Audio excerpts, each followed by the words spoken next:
Hello, everyone. So today we are back with another review. We have Mr. Mohammed Master, who is an avid reader, and as I know him, a multifaceted person at heart and a businessman at profession. He's the charter member of the Vidarbha Management Association and the owner of Vahid Trading Corporation. Today he will review the book The Smartest Guys in the Room, which is the journey of Enron in its upside down quadratic graph, that is, from its rise to its fall. Without further ado, the virtual floor is yours, sir. Thank you. Thank you, Joy. Thank you for the nice introduction. Well, friends, we'll be talking about the smartest guy in the room. And I'm not the smartest guy to review it because it is not my forte. This book has been written by Bethany McLean and Peter Elkind. Both of them journalists by profession. And this book started with a single question that Bethany McLean asked, whether the price of Enron is justifiable or not. Now, before I go to the book, let me tell you why I chose this book. I read a lot of fiction and watch detective serials, thrillers, action movies. And watching these, I watched one series called White Collar. And while watching it, I thought कि क्या ऐसा होता है क्या लोग यानी इतना scandal और ये चोरियां और ये व्हाइट कॉलर थेफ्ट होता है कि नहीं होता है. And because of that, I started searching for books which talked about all these things. And I have around 10 books, of which I have read 5, and I still have to read 5. And while I was reading this book, I remembered one person who used to come to Taj Bagh, set up a shop there. And what he used to do was he used to ask for some amount, 100 rupees, 200 rupees, or after some time he used to pay back 200 rupees, double the amount which was taken from the person. And then he used to do it for 5-6 months. And then finally he used to collect a big amount and then disappear with that amount. This I read in the paper. And then another is, we have heard of Vasankar, wealth management.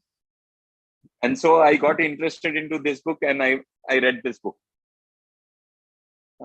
Just as Adani and Reliance are the poster boys in India today, in the same way, Enron was the darling and poster boy for the corporate America at its peak. In 2000, it had around 29,000 employees worldwide with a projected revenue of $101 billion with a share price of $93 per share. Let me walk through the story of greed, deregulation that allowed this to happen at the expense of shareholders who lost millions. It shows that company can easily lose track of what is right in pursuit of greater profits and danger of being fixated on share prices. As I told you, there were 29,000 employees.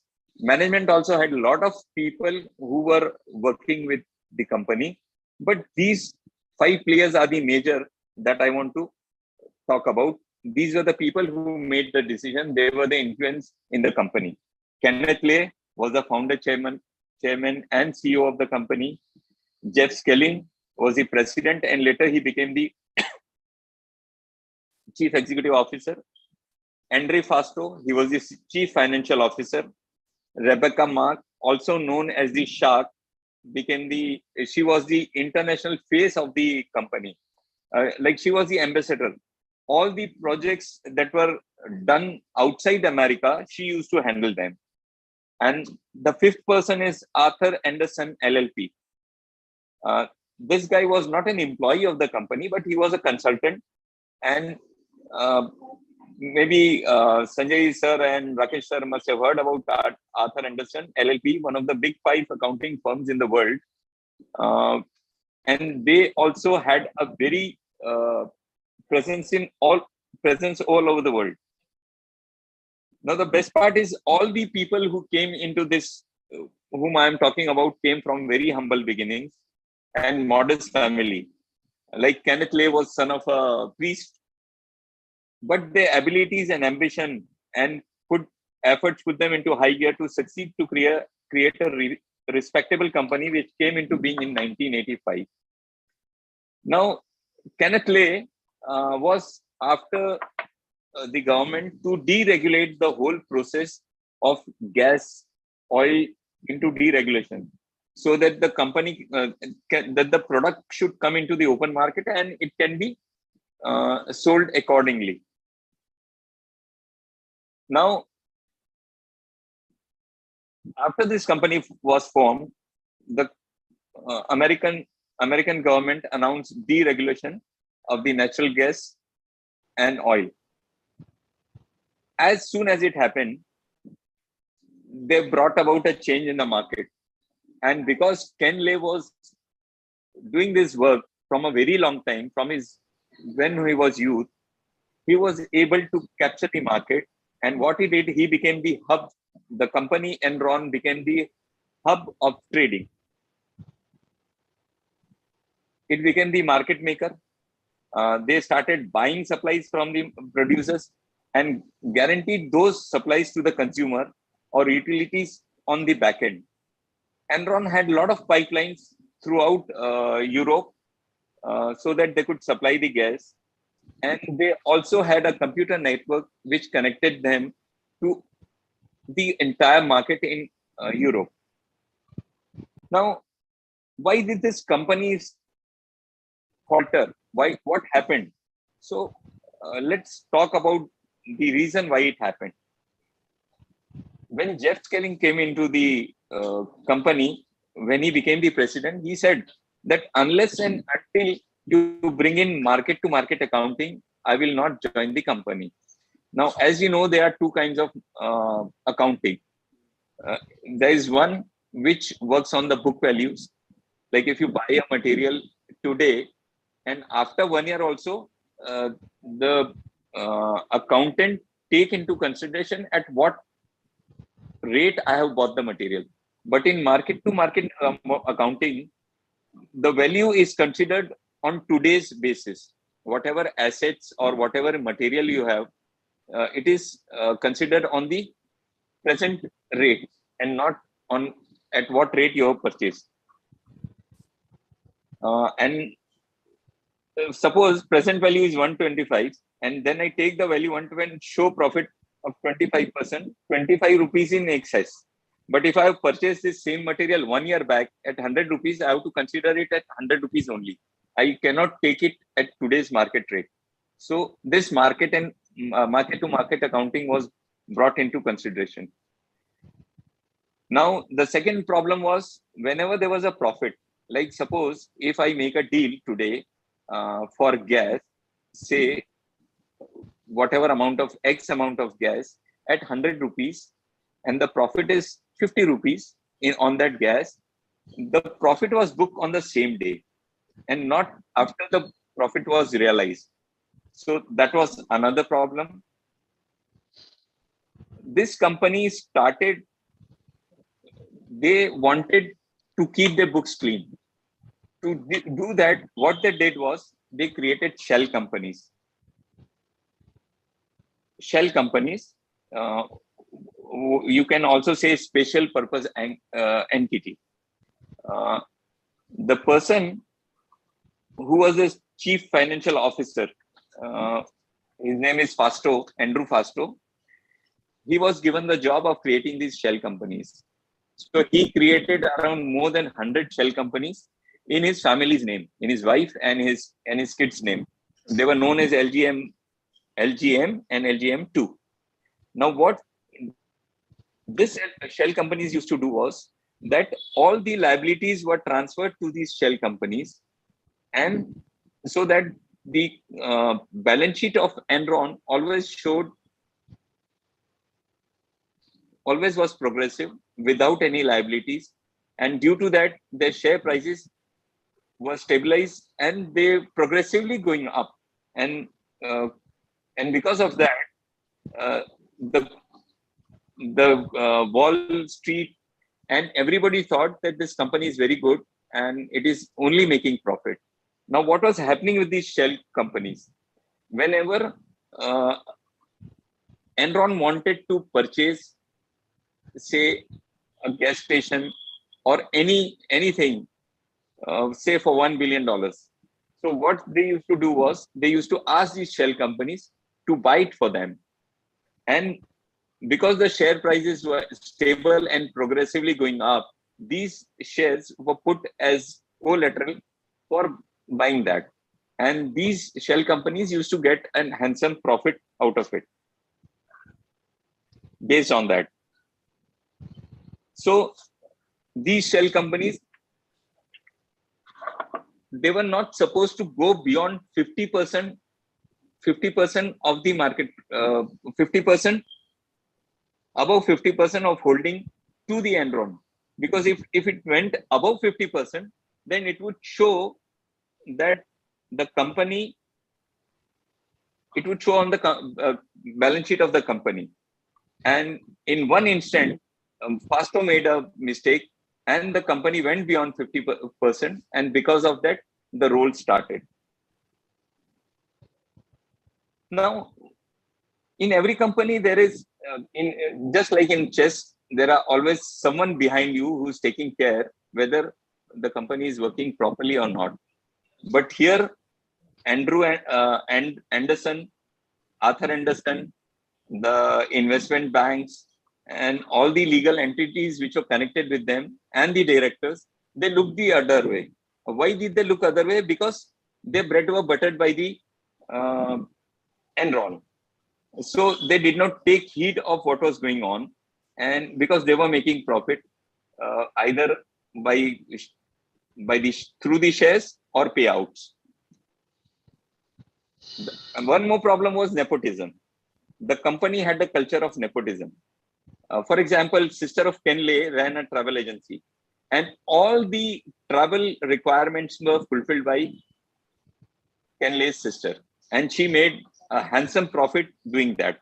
Although she was not connected to the company, she made a lot of profit. Even the private jets that they owned were used for personal work and pleasure.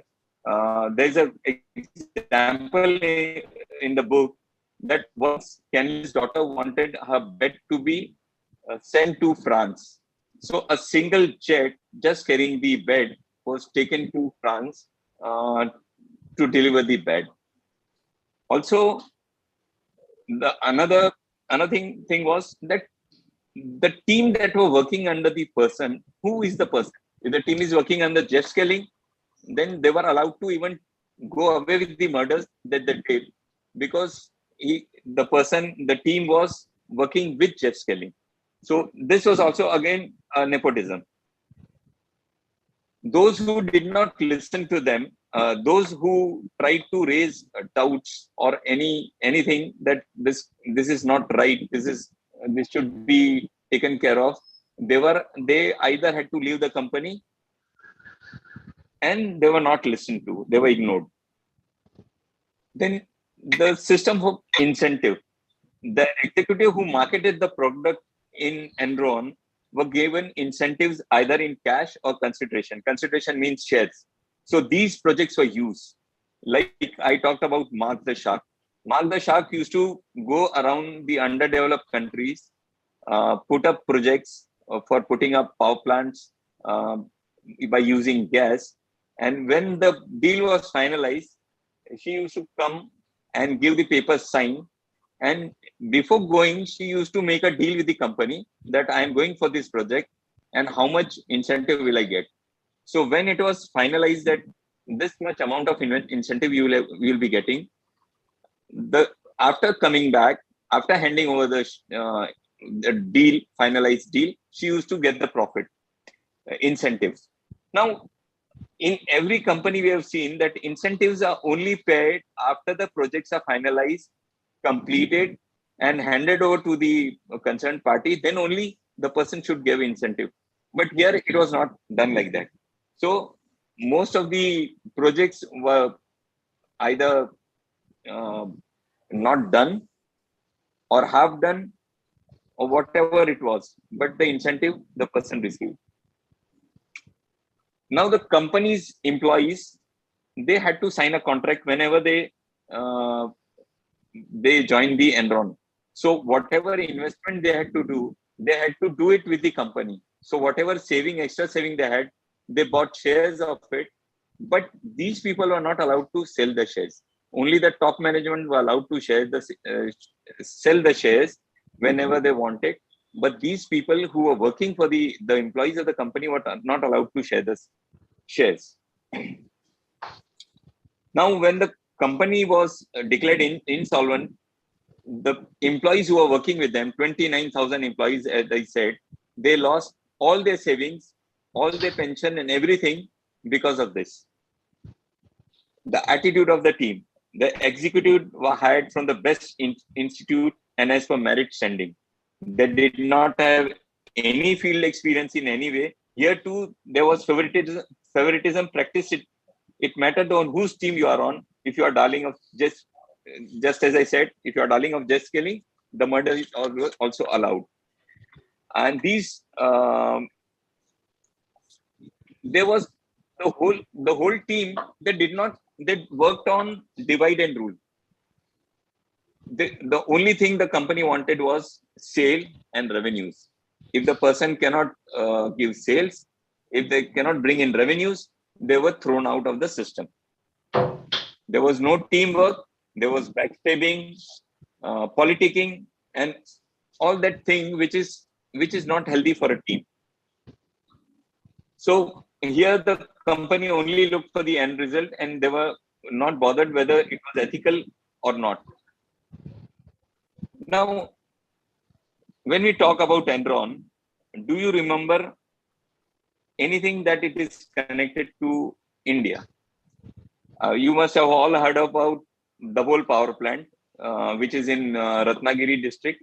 This power plant was started by the government maybe in 1993, I think. The power plant was 1990 or 93, I don't remember exactly. This power plant was started near Ratnagiri, in Ratnagiri district, and 160 kilometers from South Mumbai. And it was the joint venture between Enron and MPDC. And later it was taken over by General Electric Bestel. It was started at the cost of $3 billion. First phase was for 740 megawatt using naphtha, and second phase was 1700 megawatt using LNG or liquefied natural gas, employing around 15,000 people. The whole charge 4.67 paisa per kilowatt, and MSEB was selling this same gas for 1 rupee 89 paisa kilowatt to the public. Before that, Tata was taking care of the electric distribution in Mumbai and around Mumbai. Now, what happened was Rebecca Mark came down. She talked to the government. The plant was started. Rebecca Mark was a very smart lady, well dressed. She always carried herself very well, and she was one of the most powerful women in America at that time. And she was recognized as the most powerful woman. Now the ruling party signed the contract, but the opposition party was not ready to accept the proposal. And so, because when the election came, the ruling party lost the election and the opposition party came into being. So when they came into being, the power plant was stopped and it came to a halt. Now Shark came down again to India. She talked to the tiger. She convinced him, and this project was again started by the opposition.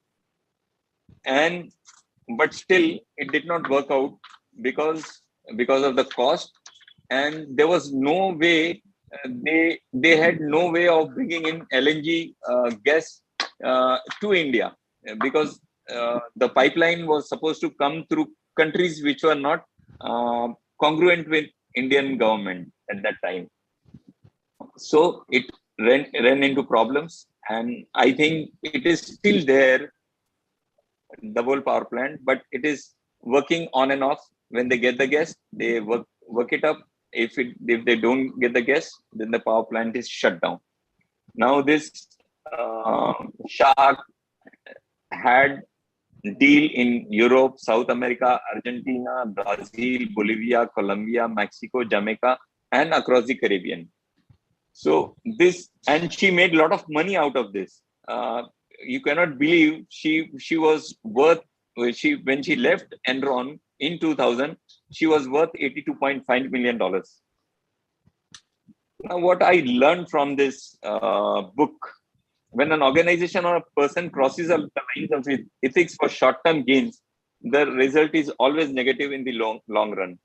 All the companies, whether Fortune 500 or just small shop, there are always people involved, and you cannot control people. Although you think you are controlling them, so we never know exactly what is going on until the results come forward.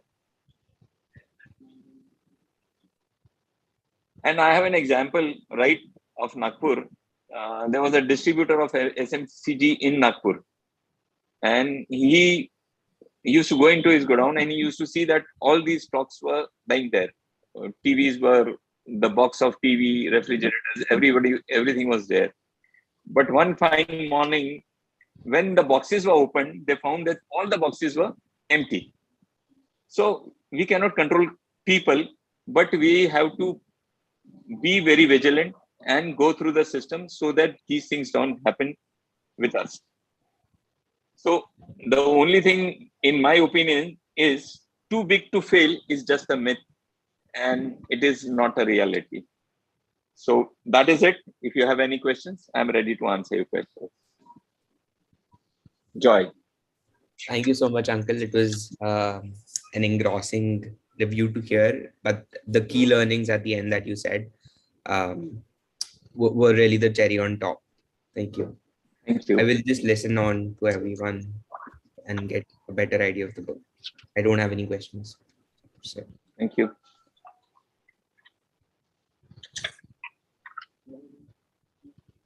Anyone who has any questions, I can answer them.